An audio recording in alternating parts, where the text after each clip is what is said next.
یعنی یہ صاحب پوچھ رہے ہیں کہ میں نماز میں آخری قاعدے میں بیٹھ تو گیا، لیکن اب اس کے بعد اتحیات پڑھنی تھی، تشہد پڑھنا تھا، تو وہ میں نے پڑھا نہیں اور شروع کر دیا درود شریف سے، درود شریف پڑھا اور پھر اس کے بعد دعا پڑھ لی اور سلام پھیر دی، تو اب نماز کا کیا ہوگا؟ تو یاد رکھیے کہ آخری قاعدے میں بیٹھنا، تشہد کی مقدار کے برابر بیٹھنا یہ فرض ہے، اور تشہد پڑھنا یہ واجب ہے، یعنی التحیات للہ عبدہ و رسولہ، تب جو تشہد ہے یہ پڑھنا واجب ہے۔ اب اگر کوئی آدمی بیٹھا تو ہے اس مقدار کے برابر لیکن تشہد نہیں پڑھ پایا تو اس کا فرض ہو گیا، واجب رہ گیا، اور یہ آپ جانتے ہیں کہ واجب اگر رہ جائے تو پھر کیا کرنا ہوتا ہے؟ سجدہ سہو کرنا ہوتا ہے، تو ان صاحب کے اوپر سجدہ سہو تھا۔ اگلی بات یہ کہ انہوں نے نہیں کیا، اس لیے تو پوچھ رہے ہیں،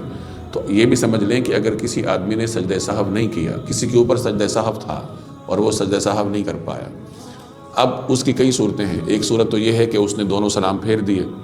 ابھی اس نے کسی سے بات نہیں کی تھی یا رخ نہیں موڑا تھا اور اسے یاد آیا کہ میں نے تو سجدہ سہو نہیں کیا،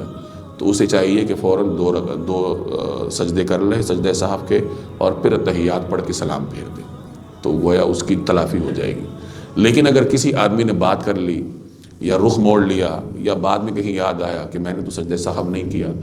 تو وقت کے اندر اس پر واجب ہے کہ نماز لوٹائے۔ یعنی ظہر کی نماز تھی، سجدہ سہو کرنا تھا، سجدہ سہو نہیں کر پایا، مسجد سے نکلا تو یاد آیا کہ میں نے تو سجدہ سہو نہیں کیا، تو جب تک ظہر کی نماز کا وقت باقی ہے اس کے اوپر واجب ہے کہ وہ نماز کو لوٹائے، اور جب نماز کا وقت گزر گیا تو اب اس کے اوپر نماز لوٹانا تو واجب نہ رہا، لیکن بہتر یہی ہے کہ وہ لوٹا لے، لیکن اگر نہیں بھی لوٹائے گا تو گنجائش ہے۔